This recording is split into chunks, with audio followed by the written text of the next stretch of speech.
Hello, my friends, and welcome back to the Anti-Aging Hacks podcast. Today, I have a very special guest. This is my friend and longevity expert, Dr. Sandra Kaufmann. She's written not one, but two famous books on longevity: The Kaufmann Protocol, Why We Age and How to Stop It. The second book is called The Kaufmann Protocol, Aging Solutions. Very importantly, Dr. Kaufmann is the chief nerd, the science behind the supplement and the serum that we've launched under the Fully Vital brand, specifically to delay and reverse gray hairs. She has been on countless interviews and spoken at countless conferences. She needs no introduction for the guests or for the listeners of this show. Would you like to get thicker, fuller, and stronger hair? Then make sure to check out fullyvital.com. The team's come up with fantastic and natural products that help rejuvenate your hair, but also delay and reverse gray hairs. So if you're interested in better hair, go to fullyvital.com and use the code ANTIAGINGHACKS for 15% off your order. Are you enjoying the shows on this channel? Then please make sure to hit the subscribe button down below, so you can get notified when we release new episodes. Our goal with this show is to help you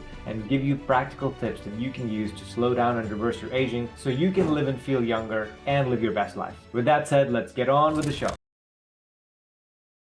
Welcome, Dr. Sandy Kaufmann. Thank you. So good to be here. And clearly you don't have to use formal titles here because yes, we are in fact friends and colleagues and co-producers of this fantastic product. Totally. I'm so happy to have you on. This came about when you and I were walking down a Miami street and we were doing some PRP on our faces. This was a year and a half ago, or maybe even two. And I turned to you and I say, Sandy, surely there's a way to reverse or delay gray hairs. And you go, yes, there is, and I'll find it. And off you went into a rabbit hole and you did research, lots and lots of research. And then you came back around with, like, I don't know, a 30 or 40-page document for me to review that had a lot of studies cited in it. And I went down the rabbit hole with you and we talked back and forth for months. And we finally got these products out and formulated. So thank you very much for being the chief nerd and the brains behind what we do here with the anti-gray solutions. And so the goal for me today is to pick your brain on how we came about it, what the research says, and how just general anti-aging and gray hair go together. So with that said, I know that people or listeners of this podcast don't really need to know much more about you. They already know about you, but please give us a short introduction about who you are, and why you do what you do. Sure. So I am a physician. I'm a practicing anesthesiologist. But what I really am is I'm an ex-cell biologist who became obsessed with the idea of longevity, pretty much reducing morbidity and mortality and sort of preventing all disease before we get old and sort of decrepit. And I started this project about 10 years ago, and it seemed absolutely absurd. But I went down, as you said, the magic rabbit hole and decided that you age because your cells age, and that there were very specific reasons that your cells age. And I grouped it into what I call the 7 tenets of cellular aging. And then I developed a rating system to determine exactly what molecular agents we could use to reverse or at least accelerate all of those processes. And it sort of led to the Kaufmann protocol, which is sort of a biochemical methodology for reversing or decelerating aging. And then when you said to me, why does hair turn gray? Clearly that fell into the category of aging. And it was something I had never really thought about before. Blondes luckily don't turn too gray, as an absolutely lucky thing. But I'm like, oh my God, this is an amazing thing, because gray hair is like a microcosm of aging. And by sort of picking through the details of that, was just an extraordinarily fun rabbit hole to fall into. And you're right, that my document was a little bit absurd, but it just demonstrates how complex the human body is. At the same time, it also gives us sort of like a pathway to decelerate the processes that cause gray hair in the first place. And I am absolutely convinced that this is one of the best shots anyone's ever going to be able to take to decelerate this process. And I'm extraordinarily excited that we're able to put this out there after all of our sort of ridiculous hard work. Yes, totally. And I do appreciate so much that we've put together. When I compare us against a couple of other companies that are doing this, it's not even in the same ballpark. They're playing in the minor leagues, and we've got the best of the ingredients backed by the best of the science and the research that you've done. So I'm very thankful for that. And let's dive in to talk about some grays, because, like you said, this is a cellular problem. And of course, there's communication that needs to happen between cells, and there's other cells required, like stem cells that may be outside the main cell, but it's all happening at the cellular level for the most part. Aging is happening there. And so there's in the document you shared with me, there was this metric called the 50-50-50 rule, which is that 50% of the population goes 50% gray by the time they're 50. That is really interesting. I'd never thought of it like that. And certainly some people are more gray by the time they're 50 and some are way less gray. So from a cellular aging standpoint, Sandy, why do you think that is the case? So it's clearly multifactorial. And the 50-50-50 rule is very broad. And in fact, it's probably not exactly that high. But it's a good way for people to sort of remember it. And we all know that different ethnicities sort of turn colors at different times. Caucasian men and Asian men turn gray more quickly than African men. Mhm. It's just the way that it is. They have more melanocytes, as an example. People that have more stress, physiologic or psychologic stress gets interpreted by the body as oxidative or physiologic stress, and that contributes to the gray process. People with chronic disease end up with micronutrient deficiencies, and they turn gray faster. And then, of course, there's family history. If everyone in your family turns gray by the time they're 20, clearly you have a genetic deficiency somewhere along the line, and it's pretty hard to reverse that. So there's a widespread variability in terms of who turns gray and when. But you're absolutely spot on. The 50-50-50 rule is doing pretty well. So if you are a 60-year-old gentleman and you're not very gray, like you're doing pretty damn well, as an example. Yeah, that's really good to hear. And what's also interesting is that in the same document that you shared with me, there's also talk about premature graying. And it said that 28%, up to 28% of people do go prematurely gray. Some of the reasons you already cited, there's chronic illness in the family, or they have chronic illness, and their parents have went prematurely gray. But also there were some factors that were just out of the blue, like your height and the level of education you got. It's I couldn't put those together. Maybe because you're getting more educated, there's more stress while you're doing a PhD. I don't know, but that makes no sense. Yeah, I mean, clearly it's not causative. There's just sort of some relation, right? Who Mhm. knows? Like, if you're more educated, are you more stressed? Are you less stressed? Do you have more money? Do you have less money? What are social pressures? It's hard to say. The height thing I think is fantastic, right? Is there really a difference between someone that's 5'2" versus 6'4" in terms of oxygen supply or blood supply, or maybe you're closer to the sun and you have more radiation? Maybe if you're taller, you need to wear a baseball hat. I don't know, but it's absolutely true. I mean, they find these trends, and it's our job to sort of figure out why, or at least use the knowledge, in some way. Maybe just cocktail information shared at Mhm. a party or etc. But no, but these trends are absolutely real, and a lot of it represents real science, and some of it you just go, Yeah. whatever. That's very interesting because I think about this gravity situation quite a bit. So when you're upright, walking around or sitting, you're the furthest, your heart, which is pumping your oxygen in your blood, is the furthest from your hair. And your hair, it tends to start going at even an early age before aging even sets in. And so there is some chatter in the blogosphere of like having reduced circulation can cause more hair thinning than normal. And I believe there's something to that because as we get older and we're eating junk foods, our arteries do tend to get blocked a little bit more. And hair is literally the furthest thing from the oxygen pumping mechanism. But that's the conversation for a different day. Let's talk about, you talked about physiological stress as something that can cause gray hairs. Uh, what is physiological stress to overall to the body, to the cell, but also in terms of grays?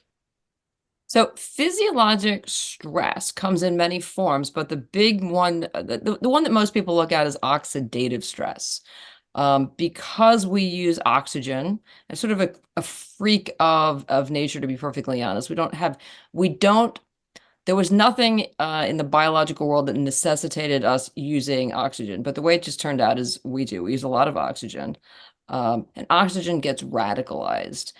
So free radicals, and there's probably 6 or 7 different types of free radicals, but they act as like little bombs around your cell and they destroy things. So for example, lipids get destroyed. It's called lipid peroxidation. DNA gets destroyed. And when you have DNA damage, that leads to cancer and cellular failure and senescence and all of those sorts of things. So free radicals, basically are very, very bad. And your body knows this, right? So you have endogenous free radical systems designed to get rid of the free radicals, but over the course of time, they don't work as well. So for example, let's say you have a free radical gets made in your mitochondria, which is, you need your mitochondria to make energy. What your body would normally do, there's a host of enzymes that you produce. It's by the the NRF2 system, creates your superoxide dismutases, of which there are three classes. And it takes a free radical and it breaks it into hydrogen peroxide. And then your body says, aha, this isn't great either. And then your glutathione and your catalases take the hydrogen peroxide and break it into oxygen and water, right? Mhm. Unfortunately, as you age and these systems sort of don't work as well anymore, either A, your superoxide dismutases don't work, so you have more free radicals causing more damage longer, or you can have a glutathione or a catalase deficiency, so you have more hydrogen peroxide floating around. And we all know that hydrogen peroxide is rather not so great for you. Catalase failure is actually one of the reasons that your hair turns gray, because if a hair follicle is sitting there with an excess amount of hydrogen peroxide, then of course it's going to get bleached from the inside. So essentially, free radicals, i.e. physiologic stress, is one of those huge reasons that not only you give general cell failure, but especially gray hair production. Mhm. I learned that exact mechanism from your book, by the way. So I want to Well, um, good. say that to you, the three superoxide dismutases that get rid of the superoxide, and then that converts into catalase. And that's why we have taken great pains to include antioxidant support in the supplement as well as the serum. And we'll get into that in a little bit. But yeah, that's absolutely important. Catalase is a huge reason why so many people go gray. Um, the the other thing I was going to say is that for people that they say that, there was a French lady, I believe her name was Marie Curie. No, that was the French lady that had she developed or invented something, but there was some French queen or something who went gray overnight, and there's an effect for it. I forget the name; it's not coming to me. But people say that you can go gray overnight, and in the research that I think we had discussed, there is a neurotransmitter, norepinephrine, that when you're highly stressed and your body is very, very sympathetic, the nerves get activated in your skull or in your head and in your scalp. And basically what they do is they release the norepinephrine, which causes a lot of the stem cells, the color melanocyte stem cells, to actually differentiate and become melanocytes, which means that you run out of stem cells forever and all you have is melanocytes. So presumably, if that happens, you should go dark for a little while because you have a lot of melanocytes, but then you go gray in a few months or a few years, whatever that may be, and you go completely gray because there's no more stem cells left. So that is the only explanation I found. I didn't find any explanation of anybody going gray overnight. I don't believe that's Well, you possible. can't. You cannot go gray overnight because, as you know, as hair grows, it grows from your scalp and it just keeps going out roughly what, a centimeter a month, depending Right. on your physiologic status. And there's no way you can turn the hair that's already grown out a different color unless you buy it from a bottle, right? That's just Right. not going to happen. It just doesn't work that way. So can every hair on your scalp have the root of it turn gray at one point? Absolutely, right? Full body physiologic stress that happens not infrequently with a lot of trauma. If you're under undue physiologic stress, let's say you're in an intensive care unit, you're in, septic shock, etc. Yeah, your hair is not going to do very well. Mhm. But can the distal ends of it turn gray? Yeah, no. Yeah, That's yeah. just not going to happen. But back to your point, and this is a really, really important point. You have innumerable stem cell pools all over your body. Um, in your skin, in your brain, in your bone, here, there, like everywhere. Your fat stem cell pools everywhere. And most of them reproduce almost infinitely. Not completely, Mhm. but significantly more than the ones that create melanocytes. And no one really knows why that is true. But the fact that you have a limited stem cell pool there and that you run out reasonably quickly is why you turn gray, right? Mm. And so one of the key aspects of keeping your melanocyte cells healthy is keeping their stem cell pool healthy. Mhm. And so the niche in which they live in is extraordinarily important so that they don't differentiate prematurely. Right. And again, back to our product, this was one of the things we sort of focus on is the environment of the niche of this particular stem cell population.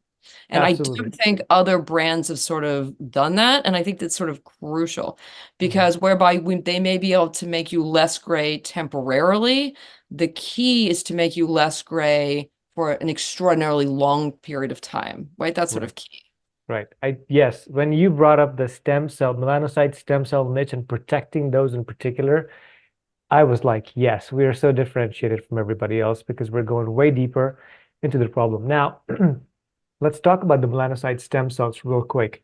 There are things that can damage them, namely radiation. For example, if you're sitting outside for 4 to 6 hours in your 20s and 30s, you are going to damage and again, the UVA and the UVB rays are very dangerous. They can attack DNA, they can split it up, they can even cause cancers. And so it's very important to protect those melanocyte stem cells from damage, radiation, and other damage, environmental damage as well, so that you take care to save them and keep them around for the longer term.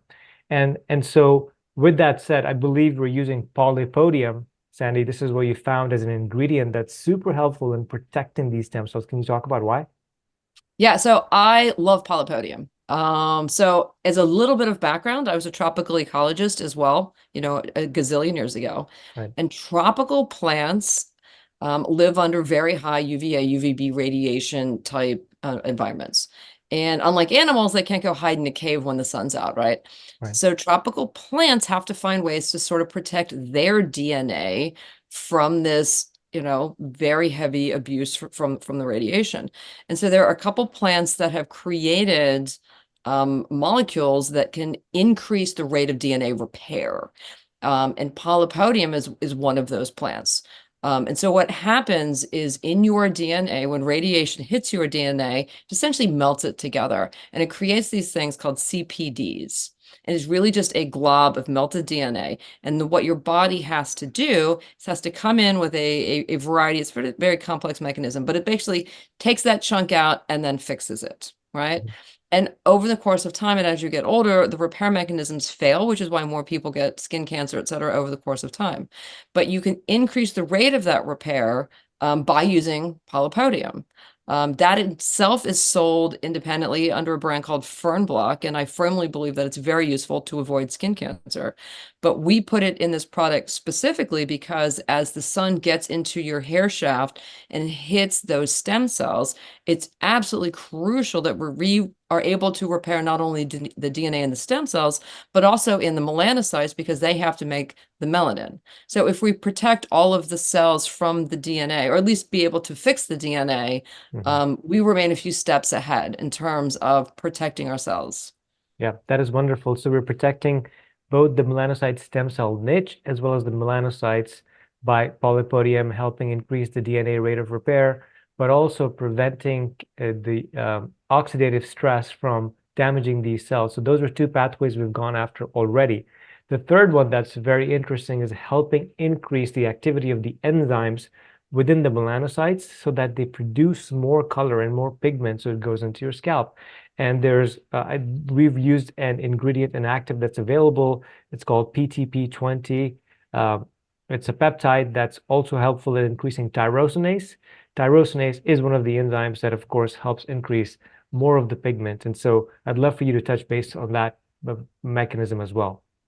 No, absolutely. So as we talked about, this whole thing is a big pathway. So we're going to start out with the melanocyte stem cell. From the stem cell, we make melanocytes. These melanocytes then have to migrate down to the base of the hair shaft, and the migration is a whole nother topic of conversation. Within these melanocytes, then there's the multi-enzymatic pathway to make melanin, right? And then you get the melanin deposition into your hair follicle. What's really interesting about this is the process of making melanin increases the free radical production almost exponentially. It is really amazing. So you take a problem and then by trying to make melanin, you're like making that problem, I don't know, 3 to 4 or 5 times the problem, which is why we very much concentrated on free radical scavenging. Mhm. Uh, but to stimulate the process of making melanin, there's a hormone called melanin stimulating hormone, which is naturally occurring, but again, it fails over the course of time. So you're right, they came up with this. It's laboratory made. On the other hand, it's just a polypeptide, so it's not dangerous in any way, shape, or form, and it's an agonist. So it is pretty much acting exactly like your normal melanin stimulating hormone to encourage the production of melanin. Mhm. It is an absolutely fantastic sort of addition to all of the rest of the things. And the goal, as people may have sort of noted by now, is that along the pathway of making melanin, there's going to be many, many sort of blocks. And our job as people trying to combat this problem is not to focus on one or two, but to try to focus on as many of the rate limiting problems as we possibly can, because that's the way you approach aging. So this is how we're going to approach, not graying. Yeah. I love that because it is a inside out approach. It is a cellular approach, and we're going after all the pathways that we came up with to help mitigate and slow down and reverse the problem. You correctly pointed out that the melanin creation is a very intensive process and throws off a lot of free radicals. And so does the hair growth process. There's so much activity in the hair bulb because you're constantly churning out hair is that there's a lot of potential damage on free radicals that can be up in the hair follicles. So that's very, very interesting. Where we're helping tamp that down and give you a reverse, help you delay gray hairs, but also reverse the gray hairs.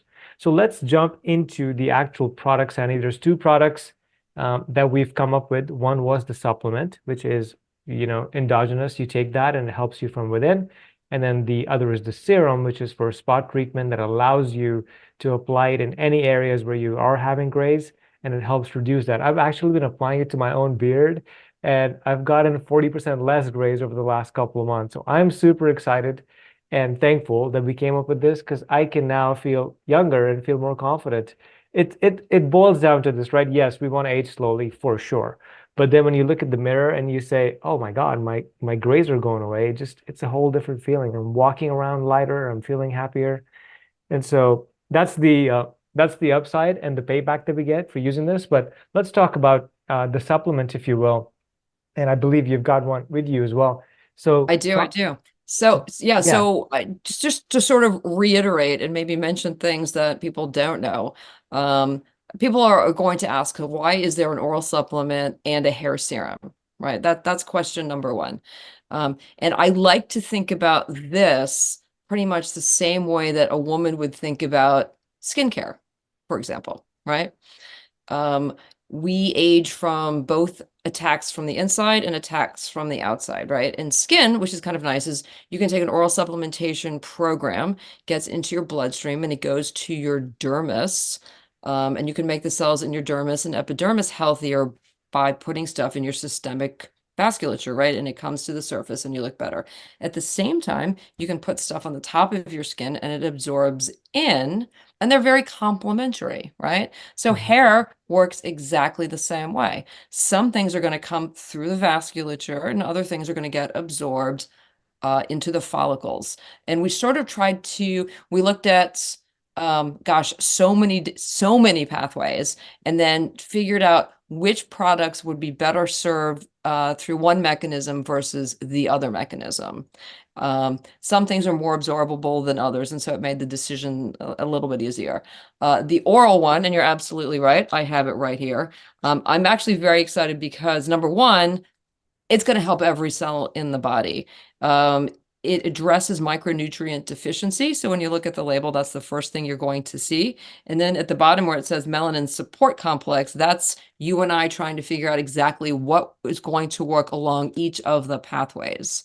And there's so many more pathways that we haven't even discussed, but the idea was that they're complementary to each other. The absorption system is the same, and they're just very compatible in oral form. So Mhm. that's sort of why there's an oral. And then the topical, I think it's sort of funny that you say spot treatment. It sounds a little bit like spot welding. Um, But what's interesting is so men especially sort of gray from the crown back. And what I've found people doing, sort of drip it along the top, rub it in before you go to bed. And it helps significantly. It really, really, really does. And it's almost easier than treating skin because the hair shafts or the hair follicle has a root directly into the melanocyte population. Um, so they're really just extremely complementary with different agents so that we truly are trying to hit each and every pathway to optimize the health of your hair and the color thereof. Hmm. Yes, I love using it. And the other thing that took us a long time to come up with is we wanted to make sure that this serum is not going to be sticky, is not going to be icky, so that you want to apply it every single day. I apply it in my hair every night, and when I wake up, my hair is dry. And that is very important to me because I don't want to walk around with, greasy looking hair. Nobody does.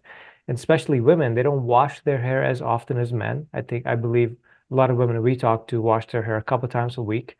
And so when you have a good hair day after your shower day, you don't want to mess it up immediately. And so that's the beauty of this is that you can have the good hair days, but also have the benefits of these ingredients.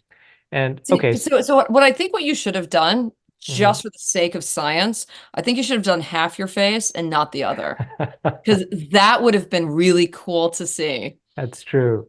That's true. I could maybe just focus on half the face right now, and part of me worries about letting the other half go, right? Uh, it's we know how aging is. It's progressive. You have to do something every single day, especially after the age of 30 or 35.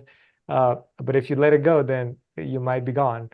And so that's the little worry that I have. But yes, that's certainly a really good test because I could do a face off and say, here's with the products and here's without the products. Okay, that is great, Sandy. Thank you for sharing all of this really good information and all of your research that you've done to come up with all of these pathways we've gone after. Like you said, we haven't even had time to go into the details of all the pathways, but we went into a lot of things. We went into stress. We went to protecting the cells themselves through oxidative stress. We thought about radiation from the sun. We thought about how to increase the pigments in the melanocytes and how to get the melanocytes to function better and protect them. We also thought about the nutrition that's required in your day-to-day life and the supplement that you want to have systemically in your body that can help. So, and then we talked about homocysteine or thought about homocysteine and how too much of that can increase grays and how to lower that naturally. So we haven't had time to go into any of this, but I just wanted to get you on here to talk about the experience of not only creating this, but also some of the science and the research that you had to undergo and spent hours and hours and hours putting all of that together. So I thank you for bringing this gift to the world. Oh my gosh, not only was it fun, it was an absolute pleasure. And with any luck, it means that I won't turn gray either. Well, the beauty is, as you said, it's very hard. I don't know that blondes don't turn gray, but it's very hard to see grays if you're blonde because it's Yeah. kind of melds in together, right? But to be honest, like, I wanted to try all this stuff as well. And I obviously am not gray. But I will tell you that my hair is significantly like just more robust. Mm, And I'm not sure what measurement that would be. It's not thicker per se, but it's robust and it seems to be growing significantly faster. Um, I don't know. It's just so I think that not only are we treating melanocytes and all of the downstream effects thereof, I think we're also treating the entire hair follicle to be extraordinarily healthy and to be the best it can be as we get older. Yeah, that's great. Thank you for sharing that. The last thing I want to bring up is that I get asked from women, specifically about when we talk about hydrogen peroxide and how it can be dangerous or bad for the cells and can cause more grays. They use a lot of products, women do primarily use a lot of products that use hydrogen peroxide specifically to color the hair, right? And so to bleach the hair, very common practice. If you want to go blonde and you want to be hot blonde for the summer or whatever, uh, these products contain hydrogen peroxide that can ultimately even get into the shaft of your dead hair shaft and can damage it. And for men, it's not the hugest problem because we get haircuts pretty often and we keep our hair short. But for women, if you're growing your hair for 3, 5, 7 years, and it's getting damaged in the process, then you're going to have split ends, you're going to have other damage on the hair itself that it's not going to look very good. And so it behooves you to use natural and clean products if possible, and not use too much hydrogen peroxide, especially on your hair, because that can, as I said, that can damage your hair strands as well. So Well, here's a little hack for that. yes. That I picked up along the way, right? Mhm, A lot of people take glutathione supplementation. mhm, And I think that every day glutathione supplementation is actually not so great because you have glutathione naturally in your body. You actually have 7 to 8 glutathione peroxidases, mhm. and you can shut down your own production of glutathione by taking it orally, right? Yep. So personally, I use an IV bolus once a month when I do my exosomes and a variety of other things.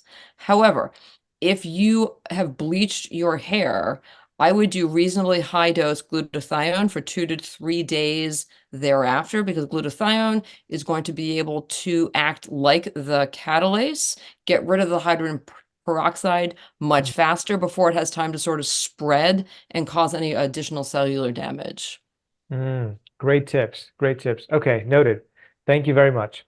Awesome, Sandy. And I guess before we get going, I would love for you to share your insights. You've written two awesome books on anti-aging and longevity, and you are frequently speaking on stages and talking and hobnobbing with some of the leaders in the space. And so, as a takeaway for folks, what additional insights or general tips might you have for somebody that wants to stave off the aging process and doesn't want to spend $10,000 a month doing it? So let's start with that one first. Oh my gosh, that is like the biggest question ever. So in my world, I have something called the longevity pyramid. There are things you do every day. There are things you can do every week. There are things you do every month. And then there are things that you sort of do maybe once a year or every few years. In the everyday category, obviously, exercise every day. Exercise is the cheapest, easiest way to remain as healthy as possible, and it activates most of the 7 tenets of aging. So that's amazing. Eating well is also good. Is it expensive? Maybe a little bit, but it is what it is, right? If you're going to go down the supplement pathway, and you're not on anything at all, I usually tell people to start with the Panacea, which is not horribly expensive, and it covers most of the reasons that you age. That consists of pterostilbene, astaxanthin, some NAD precursor such as NMN or NR, curcumin, and then carnosine. And that's the easiest way to hit up all the reasons that you age. Obviously, you can go kind of nuts with supplements. I personally take 60 supplements a day and then 10 medications, which is probably a bit unnecessary, but I think it's kind of fun. Yeah. And then other things you can do, right? Red light, infrared light therapies, PEMF mats, all that sort of thing. Mm, There's an investment up front, but once you do it, obviously you own it, so it's not a big deal. mhm. Weekly, on my weekly pile, I think everyone should get a full body massage.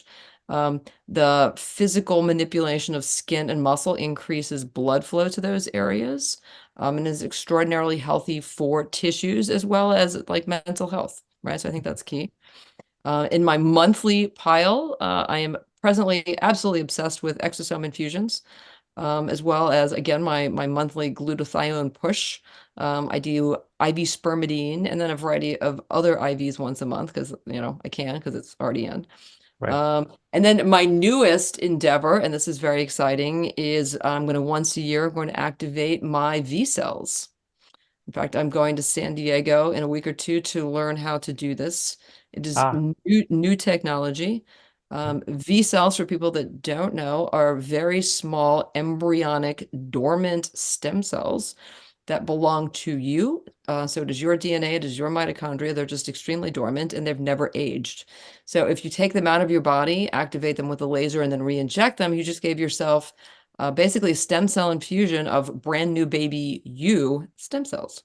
So I think by following all of these various things, you can maximize your health and minimize the risk of aging.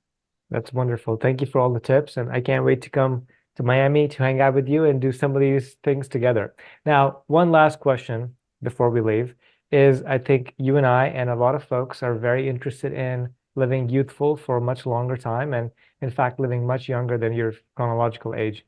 And so the concept of the thought of longevity, escape velocity, comes up quite often. Some people are saying it's about 7 years away. Some people are saying we're going to get there by 2045. From your vantage point, how are you looking at this, and at what age can we just go to CVS or Walgreens, or maybe even go to actual stem cell clinic or something and get an injection that allows us to reverse aging for real? So it depends on how you define reverse aging, right? So Mhm. I will tell you that within a year or two, you can walk into CVS and buy things that are significantly useful. The key is knowing which ones to buy, right? No one knows what astaxanthin is right now, Right. or polypodium, or any of the things that we've mentioned, but they are readily available. You can do that right now, right? Will it reverse aging? No, but it's going to slow it down, right? Mhm.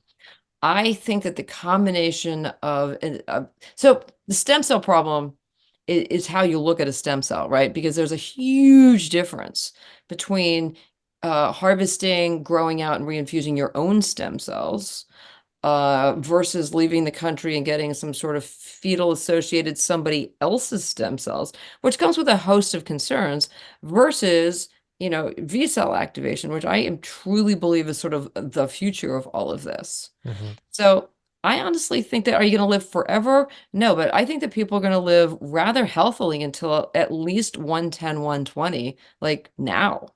Mhm. Actual, like not aging at all, hard to really kind of hard to say. But what's really interesting is coming out of the lab of Dr. Todd, he's demonstrated that one V cell infusion reverses physiologic aging by 3 years. Wow. And granted, it depends who you are and exactly how you're measuring it, but that's what they're finding in their clinic. Mhm. So we may be there right now and we don't even know it.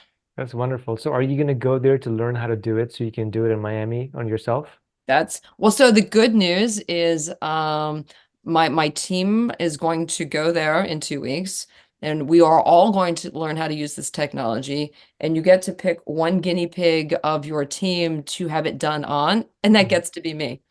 Sure. Yes. Of So course. I am absolutely, I can't wait. I am dying to be 3 years younger in two Mhm. weeks.